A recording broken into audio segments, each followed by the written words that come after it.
On this video, we're going to approach plank from cat pose.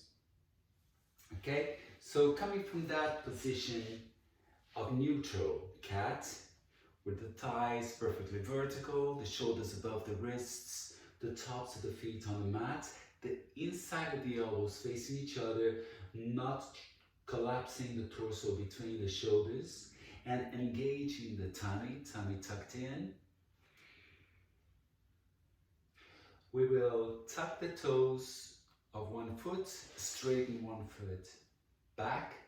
Now, the crucial aspect in plank is that you want to be on the base of the toes rather than on the tips of the toes. Base of the toes, the shoulders are right above the wrists. So right now, I begin to press down and forwards with the hands. This is just the action. Look at that. I'm not going to slide my hands on the mat. I'm pressing down and look at my leg. Pressing down and forwards with the hands to reach back through the heel and straighten the back of the leg. I don't want to lift that hip. I want to keep the hip leveled with the other hip. So you keep an internal rotation in that leg, in the straight leg. And now I will tuck the toes of the other foot. Now the crucial thing about doing a half plank before you approach plank, the positive aspect of it is that you can get all those points working without too much effort. So you get all the points, the pressing down and forwards with the hands, and you have enough stamina to get that leg working. And then you can bend that knee and do the same on the other side. Tuck the toes of the other foot, straighten the other leg, pressing down and away with the hands, reaching back through the heel, shoulders above the wrists. Good. Stretching the back of the knee on the base of the toes rather than on the tips of the toes.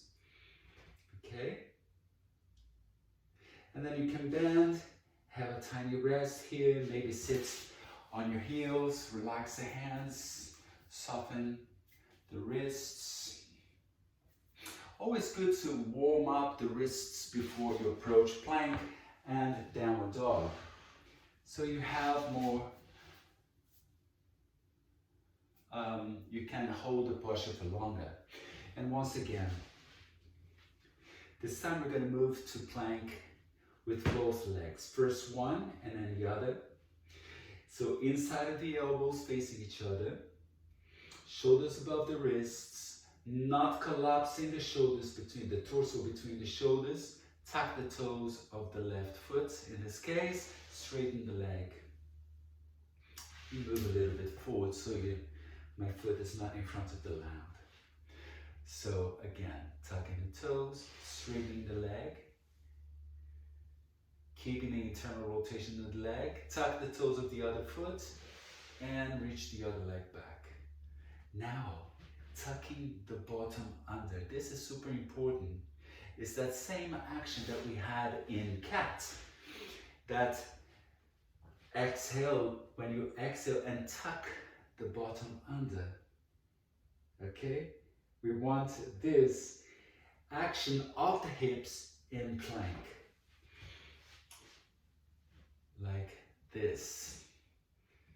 So it's not like this. It's you're reaching back through the legs, but the action is there. Okay? Now the opposite action of the hips that we have in cat, which is this lifting of the hips, we're going to have this in when we move from plank to downward dog in our next video. So this is plank. One last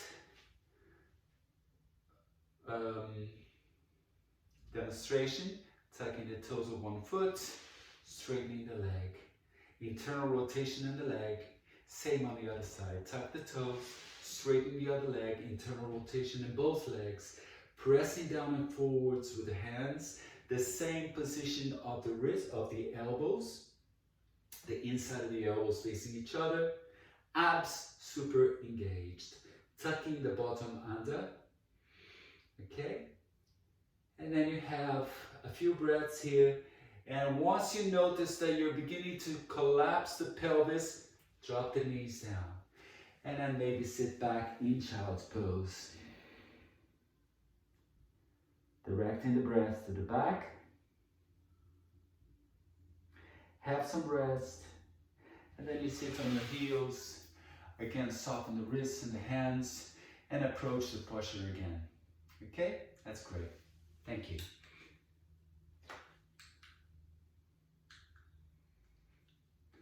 The remote control isn't working.